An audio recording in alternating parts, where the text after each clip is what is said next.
acknowledge the traditional custodians of the ground we stand on and thank them for allowing Papa to tell stories on these glorious lands we share.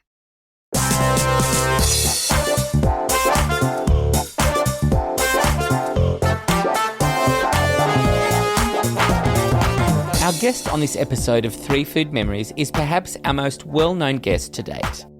For decades, especially through the 80s and 90s, she and her husband were household names, woven into the daily lives of Australians. An award-winning author of more than 15 books, her landmark work, the biography of her late husband, has been credited as the gold standard of Australian political writing. Now into her 9th decade, she joins me in Sydney to reflect on her remarkable life and to celebrate the release of her latest book, The Bunny Club, a raunchy thriller that, although a world away from her more serious work, once again proves her sharp wit and command of the pen. Josephine Blanche D'Alpuget, welcome to 3 Food Memories. Thank you very much, Savva. Now, we must tell everyone that you've just recovered from a bout of pneumonia. Yes, which is why my voice is so Sexy. strange and sexy, of course, yes. Let's go with... So, how have you recovered? You're looking great. Oh, well, thank you. That's an illusion. Now, you've described your life as adventurous. Yes. I'd go one step further and say absolutely thrilling, sometimes very scary, and racy. In your life, you've survived car crashes. Let's go through them all. Light plane crashes. Yes. Let me know if I've missed out on anything. Well, only one light plane crash. Several car crashes, yes. One light plane crash. Your soulmate dying. A breast cancer diagnosis and treatment. What's life for you like these days? Not quite as dramatic as that.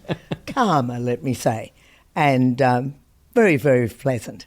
Some say you're a survivor, but you've previously said everything is a blessing if you look at it the right way. Is this the mindset that keeps you up and at it? I think so. Looking at things as a blessing and living with gratitude. I think that's enormously important. Have there been moments in your life when it didn't feel like a blessing, when you just had to, it was harder to do that one step in front of the other? Oh, sure. There have been plenty of those. Plenty. And how do you move through that? Determination and a degree of faith in, well, knowledge that everything changes. The one constant in life is change. So you're in a bad spot, that'll change to a better spot. You're in a very good spot, it'll change to a worse spot. So you make hay while the sun is shining? Yes. And when it's not? And when it's not, you get out of the rain. Your latest book, The Bunny Club, addresses the loneliness amongst older women and offers a creative solution for some other women. What inspired you to write this book? I'm not sure, actually.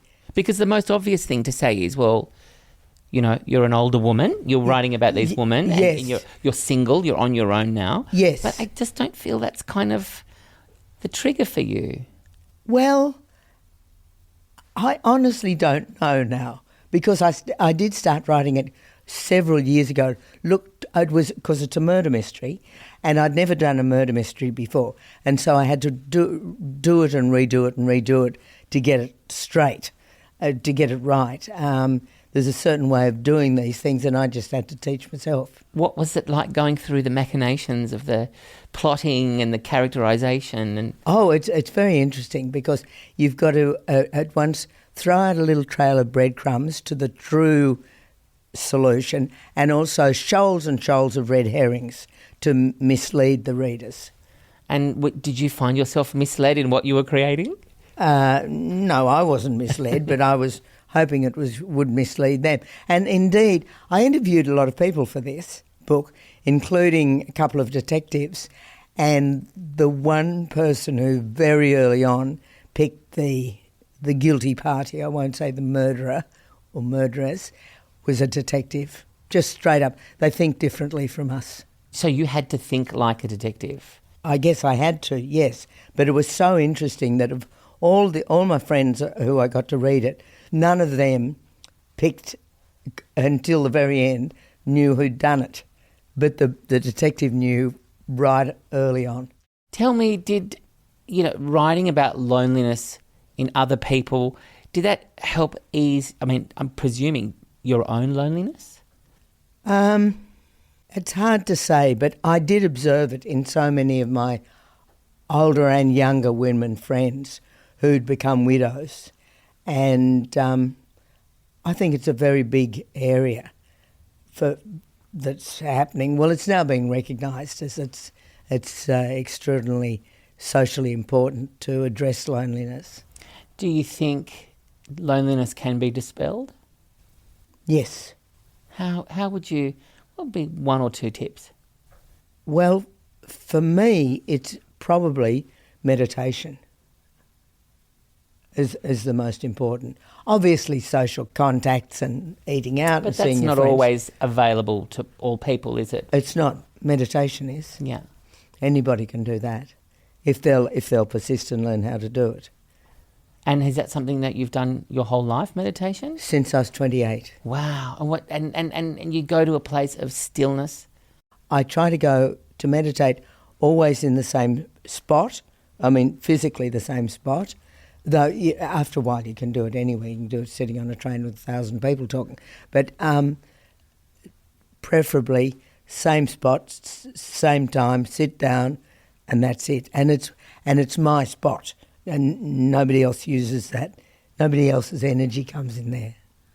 Now, there's an exciting book coming up about you very soon.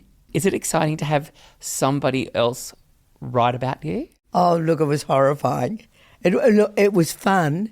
It was fun doing it. The book is called Fridays with Blanche. It's by Derek Riley, and he's a very good writer.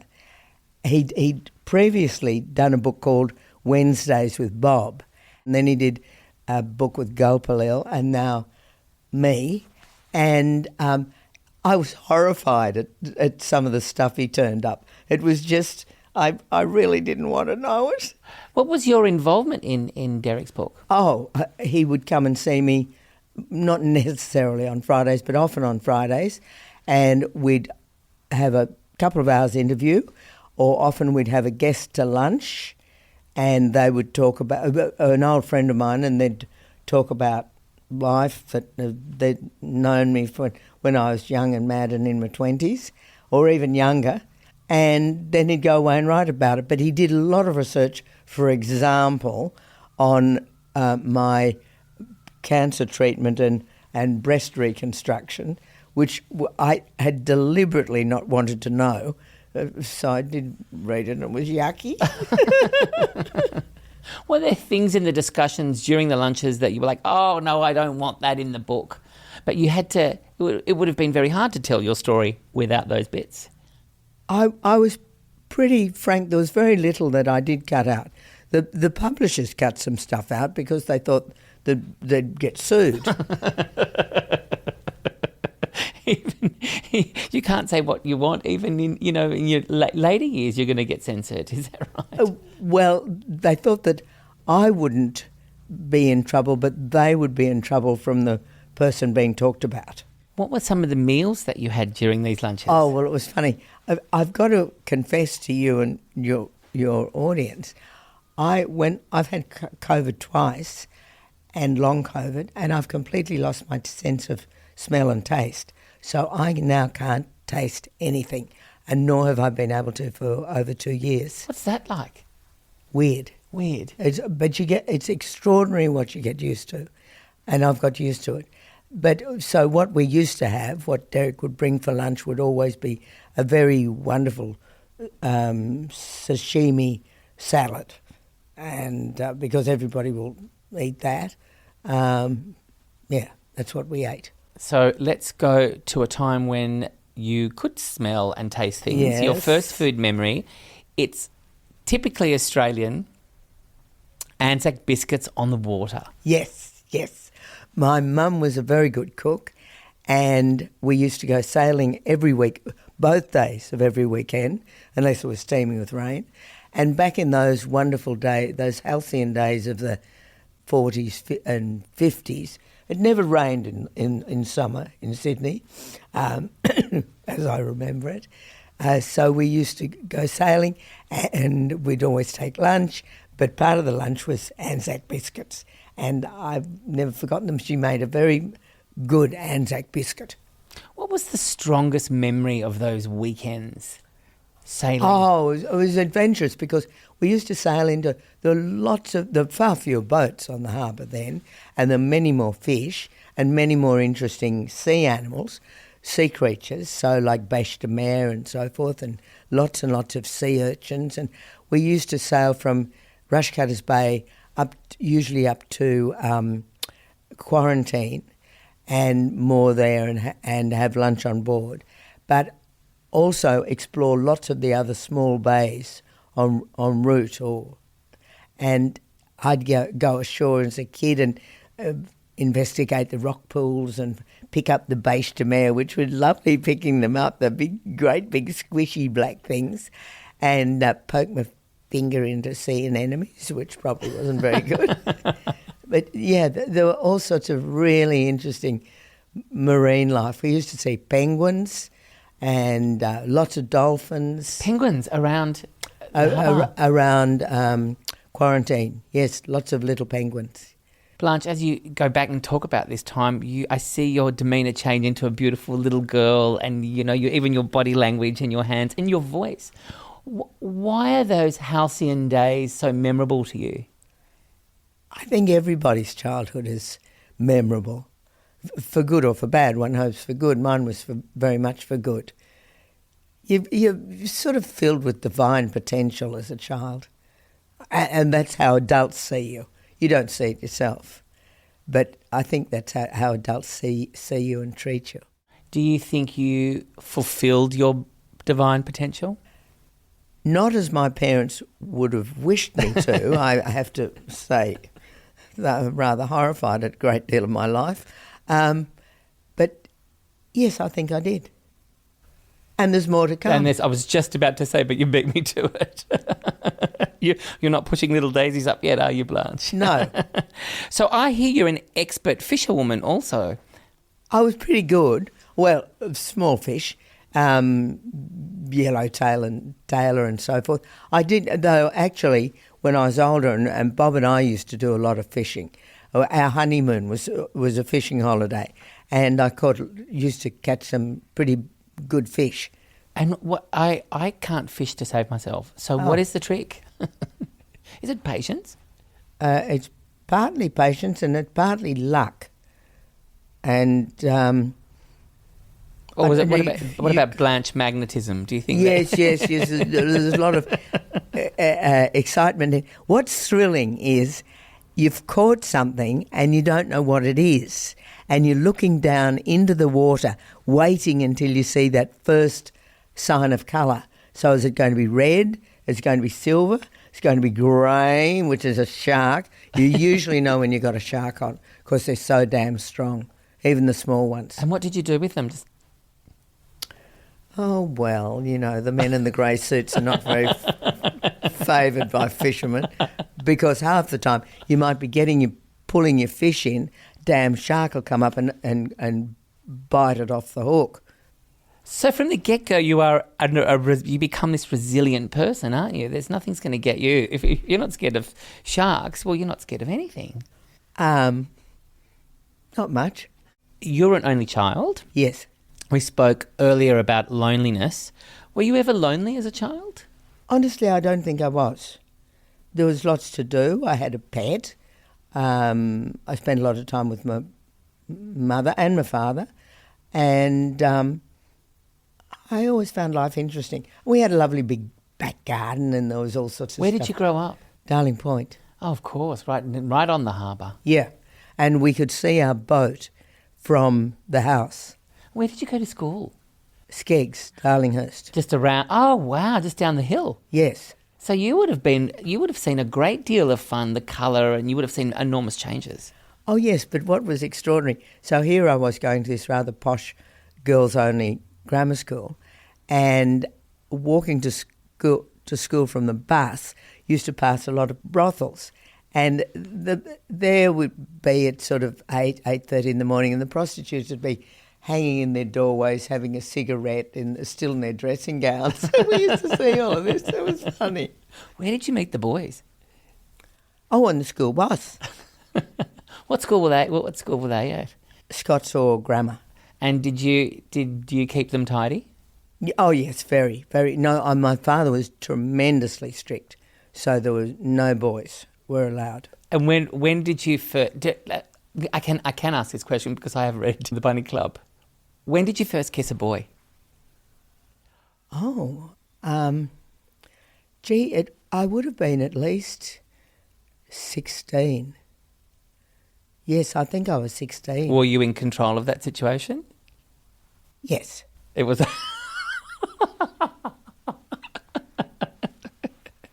You wanted to be a marine biologist. I'm moving away from kissing boys. You wanted to be a marine biologist as a child. What happened? I kissed him. I ran away from home with a man, a very, very unsuitable lover who was older than I and very interesting. He was a Polish asylum seeker, a political asylum seeker. He'd escaped. He'd been in India, and he walked into, and of course Poland was under the Soviet Union then, and didn't like it one bit. So he walked into the Australian embassy in New Delhi and said, "I want to seek asylum." They said, "Come this way, sir." And we met in Sydney in a bookshop where I was working. And so how did you must have had a feeling for him that there was something exotic about him, a very exciting... Oh, he was very exotic and exciting, yes. He had really high cheekbones. I probably had a bit of Cossack in him, and it was kind of boom at first sight. So you ran away with home. Do you remember his name? Of course. What was his name? Leszek Szymanski. And how old was he? Well, I was 17, he was 28. Back then that would have been a bit of a big deal. Well, I guess still now. Yes, it was. And so where did this adventure take you? Well, away from home and university initially, and then we ran off to Melbourne together because I'd had a big fight with my father over this, which is why I ran away from home, and he had the police following me, and they were making themselves obvious. So we thought, we'll escape, go to Melbourne, and of course, these people, Poles had been through the war, and they knew a lot about making false identity papers and so forth. There was a big Polish community in Melbourne, so we'll go down to Melbourne, get false identity papers, and go to New Zealand. What we didn't know was the age of consent in Sydney was 16, and I was already 17. The age of consent in Melbourne was 18, so as soon as the minute we arrived in Melbourne, he was arrested. I was a child in moral danger. And so then? Well, so then it was a disaster for him because he was on whatever sort of visa political asylum seekers are on, I don't know. And I was taken back home to Sydney, and he, after a short period, went up to Queensland and went cane cutting, which was the other alternative to going on the lam in Australia. But then after a while he made his way to America, and he did very well in America and was given a medal by President Reagan and so forth. Did you ever reconnect with him? Yes, well, he reconnected with me years later. He wrote Blanche D'Alpuget, Sydney, Australia. And this is when I was married to Bob, and the letter got to me. So we stayed in communication for quite a while. And what did the letter say? Oh, I've forgotten now, but it was greetings and bringing me up to speed. He sent me a lot of his books. He was a writer. Your second memory are Indonesian meals and meeting Bob. Tell us about them. Well, I lived in Indonesia in two bits, And the first time I went with my first husband, and we lived a very exciting, thrilling life, because Indonesia at the time was very exciting and thrilling. There'd been an abortive coup by the communists, or if you look at it the other way, which is probably more accurate, a very successful coup by the army again, and the place was in total chaos. Jakarta was in absolute chaos. My mother had a fit when I told her I was going there, because she thought the gutters would be running with blood, which is why the press, that beats everything up and magnifies it. But it was still pretty scary. Not if you were a white foreigner, it wasn't. But Jakarta was under military investiture, so you were out after 10 p.m. and out before 6 a.m. and you got shot.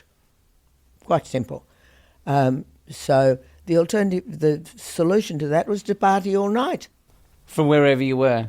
Oh, yes, in our friends' houses, yes. Start before 10 and Go to the morning. Yes. What did these parties look like?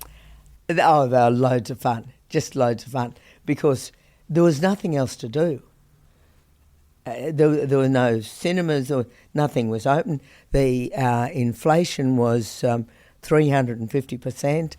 It was hard to get everything, hard to make a phone call, hard to make the sewerage work, etc., etc. You've got no idea when a society breaks down, what it's like. How long did you stay in Indonesia during this? Well, that was 2 years, and then had a break, and then I went back for another 2 years, and it was in that second period that I met Bob. Before we get to meeting Bob, you gave us so many different meals that you ate while you were there. Oh, my goodness, yes. So tell us some of the baby monkey paws in soup, the goat penis satay. Well, the little monkey's paw in the soup was with an American woman who was very pushy and thought she knew everything about everything, and she insisted that we eat this soup, and it was she who whacked in her fork and pulled out the monkey's paw and nearly had a fit on the spot. I must say, we all did have a fit from laughing at her. We ate everything. You had to. Well, you didn't have to. What did it taste like? Eh? What did monkey paw taste like? I don't quite recall now. I think just like monkey paw, just like you'd imagine it. But there were plenty of spices in there. But also, it was known as satay kontol. You can still buy it in the streets of Jakarta. What is it called? Well, penis. And so Penis satay. Just penis rolled in peanut sauce. Grilled. Grilled over charcoal. Slowly grilled over charcoal with peanut sauce. Yes. What are some of the conversations that come out from eating these dishes like this, in particular penis satay? Well, it was fun. My husband, who spoke very good Indonesian, and I used to take our foreign guests and say, let's eat out, let's have satay, and then we'd order the satay kontol. And they'd say, oh, and what's this? We'd say, a penis. They'd fall about, or they'd go for it. You spent a decent whack of time in Indonesia over the 2 stints. What was it like? You said the first time was watching a society crumble. You went back the second time. Had it changed and improved? Oh, it had changed a great deal, because by then Suharto, who had really engineered the coup. I mean, you're not allowed to say that, but I've just said it. The military had established control, and it was getting the economy under control. The father, actually, of the current president, Prabowo, his father, Sumitro, I think his name was, Professor Sumitro, he was a wonderful economist. Suharto, very intelligently, they brought in a lot of Indonesian economists and other experts to get the country back together again. And so while the first time was chaos, by the second time it was much more ordered. So this is the second time you meet Bob. You lock eyes. Who falls in love with who first? Look, I've got to say he fell in love with me. Did he? Yes, I was very happy with my first husband and very keen on my first husband. So I found Bob fascinating. I didn't know who the hell he was. I'd lived overseas for a long while. I didn't know that he was famous, and I actually thought his name was Robin. Robin. Robin Hawke. Yes. Yeah, like Robin Hood. And what is it? Well, we met at a party, and I knew a lot about Indonesia, and we sat on this swinging chair thing and talked for about 2 hours, and he asked a lot of questions. I was really thrilled to have somebody talking about Indonesia, not wanting to know about the poor, not wanting to visit the slums, which is what most of the businessmen and politicians who came through did want to do. And I thought, you're a decent guy. You know, you're a genuinely decent man. So he contributed to conversation, which is what he did in life, wasn't it? Oh, yeah, very much. And contributed to he contributed to society. That was very much in his upbringing and nature. So you captured that in the beginning. Now, this swinging seat that you're on, Blanche, do you know what these swinging seats are called? Well, apparently they're called love swings. I didn't know that at the time. And so you'd met him, and at what point did you realise, oh, goodness, I have to marry this man? Oh, years and years later. Really, more than a decade later. Yeah. Did your writing kick off in Indonesia? No, it didn't. It didn't kick off until my son was born in Malaysia a couple of years later. And it was as if giving birth just completely released creativity in me. And so I started writing short stories, and then I came back to Australia, and I realised I had all of these stories to share with Australians, to try and tell them what Indonesia was like. And that's when I sat down and started to write. But it was I give complete thanks to my son for that. Really?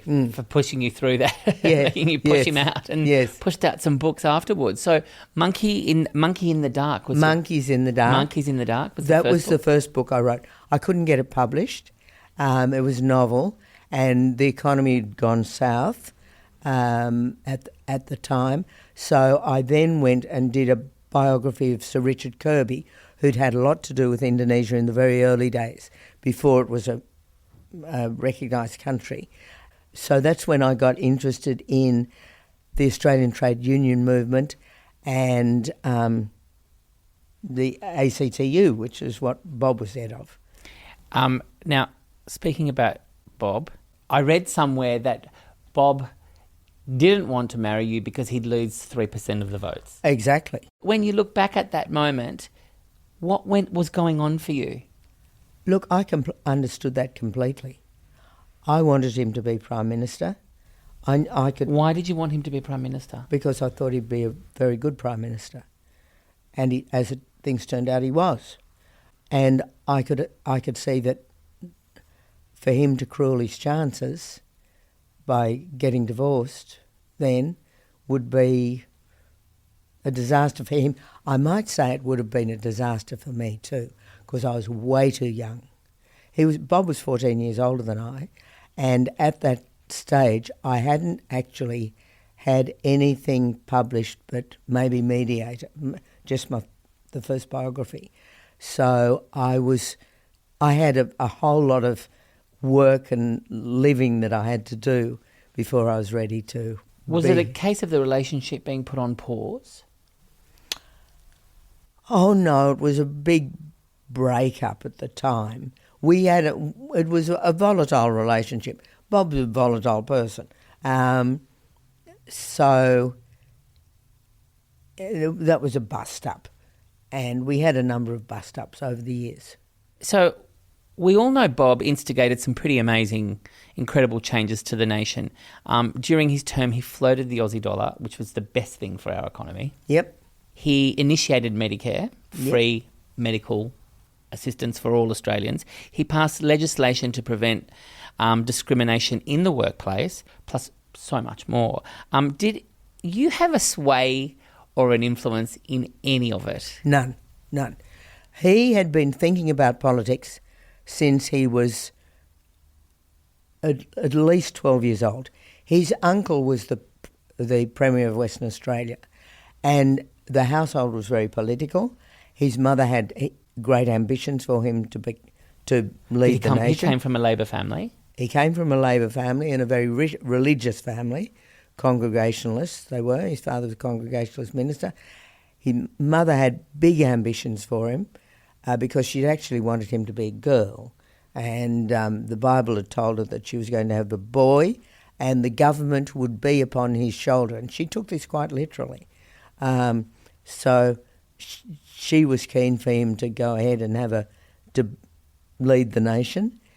He had been thinking of political things since he was a kid. Did he see it as a religious calling like she did? He saw it as his destiny. Yeah. And so what were the conversations like between you during dinner? When we were married? When you were married? Oh, well, we always talk politics and geopolitics. He was very interested in world affairs, as was I. Yeah. Because I'd lived in plenty of different countries. Did you talk about anything else other than politics? Yes, we talked about writing. Bob wasn't well read in fiction anyway, but he did love poetry. So, and I got him onto Yeats, and he did love Yeats. We used to go to the movies. He'd never been to the movies much. I was a mad keen movie fan, so I used to get him to the movies. He wanted to talk about sport. That was useful. Talking to sport to me is useless. I know nothing. What is it like? I mean, you experience firsthand. What is it like for a once Prime Minister to not be a Prime Minister anymore and watch from the sidelines? Initially, it was very difficult for him. I think he really needed to marry me to get himself from falling into a depression at losing the Prime Ministership. How did you help Bob float through those years after? I think just love. Just because I loved him so much. And what did you cook together? Oh, my goodness. Well, monkey penis soup? Oh, yes, monkey penis soup, night after night. He could boil water and he could fry onions, and that was it. How was he on the barbecue? Not very good. Not very attentive. So I used to do the barbecuing, basically. It seems you did a lot around your lives together. It was you. Am I right? Well, no, we travelled an enormous amount. We were going overseas more or less every 6 weeks. We'd go away for a fortnight, come back for, say, a month or 6 weeks, and then travel again. Yeah. Did he encourage you to write? No, and in fact, by the time I married him, I was written out of my first stage, and I then went into another stage with him where we just had fun together, travelling and enjoying life. When you say you were written out of your first stage, yes, you gave up your career? Yes. Was that a conscious decision? Yes. And you were happy to do that? Yes, because I'd run out of things to say. You've got a lot to say right now. Oh, I know. Yeah. Comes and goes. What is your favourite memory about Bob? Well, funnily enough, it was in Hong Kong. We were with some honky friends there and at a party, and him singing to me, "Love You Tender." Do you hear that often? Yes, I love the song. Yes. And he had a very beautiful baritone voice. So it was. I think that's one of my sweetest memories. There's a very nice photograph of it down in South Australia. Your third food memory, this is a big one. Dinner at Buckingham Palace with the Queen and Prince Philip. Yes. How did you get an invitation? Because it was the centenary of Federation, which was 2001, and all the living former prime ministers and their spouses were invited, and so it was quite a small group. Explain what happens when you get the invitation. Is it a thing or is it just like this little... Is it a text? It's certainly not a text. It's a very nice, beautifully gold-embossed card inviting you. And so we're invited to a number of things, but dinner at the palace was one of them. And it is a very thrilling sensation, Savva, I must tell you, to be driving around along Pall Mall and suddenly the car turns through the gates. Wait a minute, you've missed a big bit. Aren't you panicking of what you're going to wear? Oh, yes. I mean, you've got all this inspiration. That is Sonia McMahon's dress from the 60s. Yeah, well, I wasn't going to attempt that. No, I had a very nice dress from actually Maria Finlay in Double Bay. She was a wonderful fashionista and a great friend of mine. And so it was a very smart black dress. But I made a terrible mistake. I wore really gorgeous-looking shoes, but they didn't have a non-slip. Yeah, they weren't non-slip, that's right. And so we've got out of the limousine. Up the Mall. So we're on the Mall now? Yeah, we're on the Mall. We've turned into the gates past the men in the big fur hats and driving along a red carpet. Oh, no, maybe driving along gravel, and then we get to the steps and there's red carpet up the steps, and I put my foot on the first step and I think, oh my God, my shoe's going to fall off. Anyway, I saved that and got up the steps and it was okay. And then, of course, there are footmen or whatever waiting to greet you at the top of the steps, and then we go into a reception room and mingle with the other people. There weren't a whole lot of people. I think there might have been, because our ambassador was there, of course. I can't remember how many there were, if there would be 20 of altogether. And we all mingle, we give them canapé and make small talk, and then Her Majesty and the Prince arrived. Was it true that Bob was one of Her Majesty's favourite Australian Prime Ministers? Yes, he was. Even though he was a Republican? Yes, but Her Majesty really liked men. Explain. Well, I can't explain more than that. She would have to explain. But it was obvious. But you explain what you observed of her when she was in the company of men. She was very comfortable with men. She'd, don't forget, she was a monarch. She was number one. So she had, and she'd been very well treated by men all her life, starting with Churchill as I think her first prime minister, and she liked men. She liked Bob because he was a terrible flirt, and he used to flirt with her, which he clearly enjoyed. And of course, they shared a huge love of racehorses. Of course. And used to talk about racing. Her favourite subject. Yeah. And the other thing was she liked jokes. And Bob was very good at telling jokes. And so how did this play with all the other prime ministers, the ex-prime ministers in the room? Oh, no. Did she share the attention? Oh, completely. No, the protocol was absolutely observed in that respect. She showed no favouritism to any of them. What was Bob's response to the invitation, having a meal with the Queen? Well, he'd done so before. So did he prepare you for what was to happen? No, he never did. He just used to throw me in at the deep end and expect I'd float. What did you think of it all? It was fascinating, because the Queen, Her Majesty, was very charming and interesting and very, very well informed and very bright. So, for example, to me, she talked about a novel that had recently been published, and she knew quite a bit about it. Tell us about what you ate, if you remember. Oh, I remember very well. So then we went into the dining room. It was a small dining room. It was the blue room, as I recall, and we were all seated, and each one of us had a footman standing behind us. Have you experienced anything like this before? No. And the shoes are still slippery. Yes, but they're staying on the foot.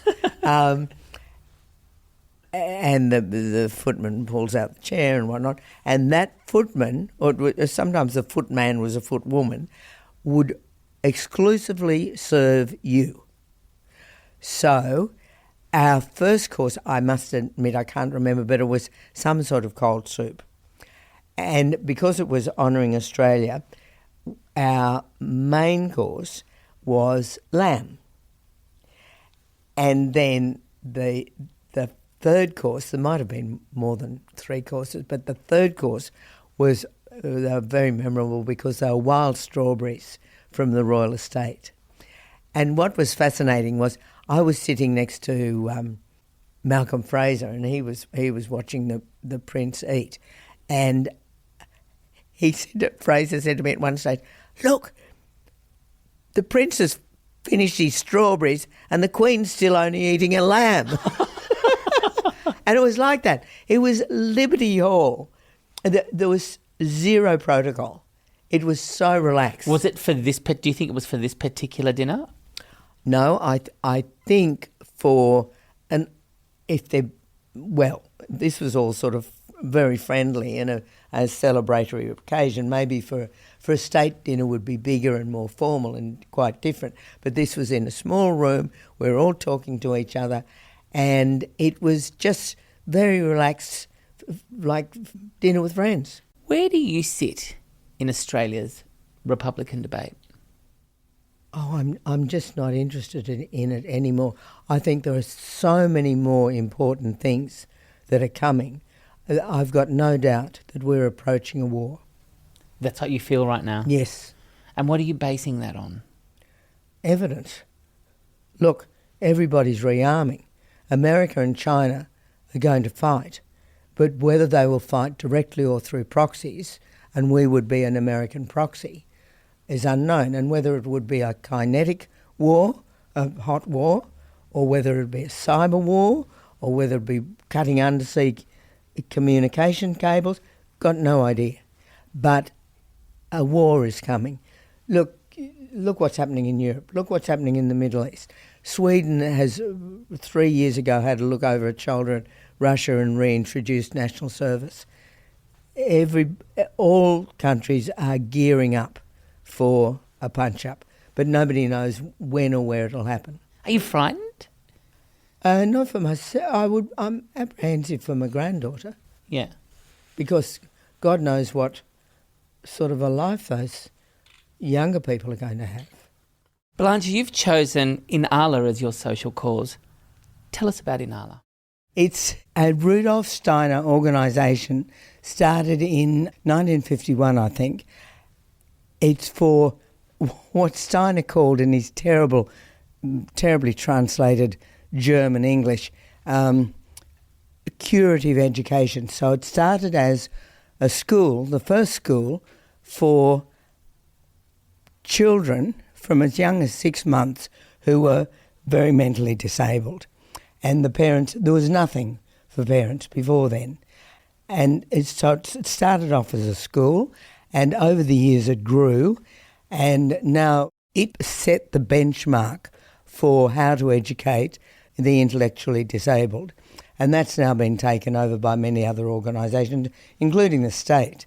And it's closed its school, and it now runs group housing for the intellectually disabled. And you were associated as the patron for some 24 years. 24 years, yes. And you've stepped back now, and who's replaced you? Richard Wilkins. Why have you chosen Inala as your social cause?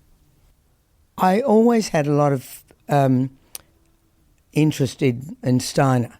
So I'd been reading a lot of his books, which sold in a particular shop in the CBD, and they actually approached me because they knew I was really interested and said, would I become associated? So first of all, I think I was called ambassador. It basically is fundraising for them. And it was on a very small scale when I first went there, and it was still a bit unicorns and rainbows, but it's now become much more seriously minded and integrated into practicalities. So how can we support Inala? I think just by mentioning it. It's up in the Hills district, it's up at Cherrybrook, and it's a very, very well-established organisation up there and very well supported by the community and much, much appreciated. The website is inala.org.au. Yes. Here at TFM, we have an MFK Fisher Serve at Fourth tradition, where our previous guest serves you up a dish. Our previous guest is PBS journalist Simon Ostrovsky. He serves you pierogi. How do you feel about pierogi? Oh, Polish man. Yeah, pierogi is just fine. Thank you. Yum, The yum. love language. Yes. Yum, yum. Did your Polish man ever make you pierogi? No, we never cooked. What dish would you like to serve our next guest? Who's the next guest?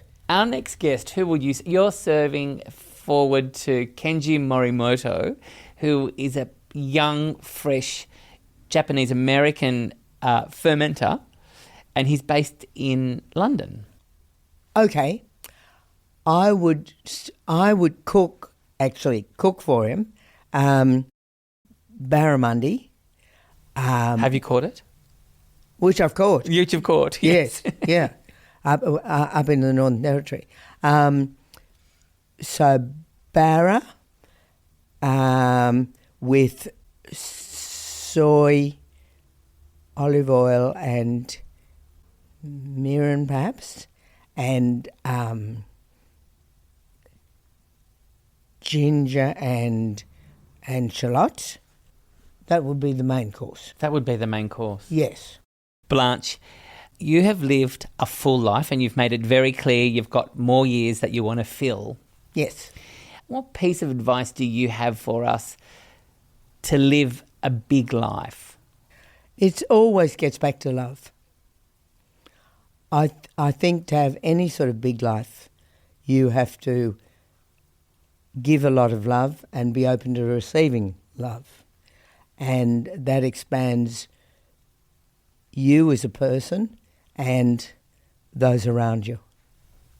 Blanche, what a thrill it's been to talk with you and learn more about your incredible life. Now let's turn the mics off and get really juicy. Was that serious?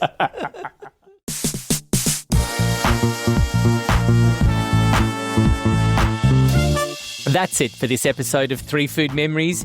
Be sure to share the plated love and check out our 80-plus back episodes. They're still as delicious as they were when they were freshly rolled.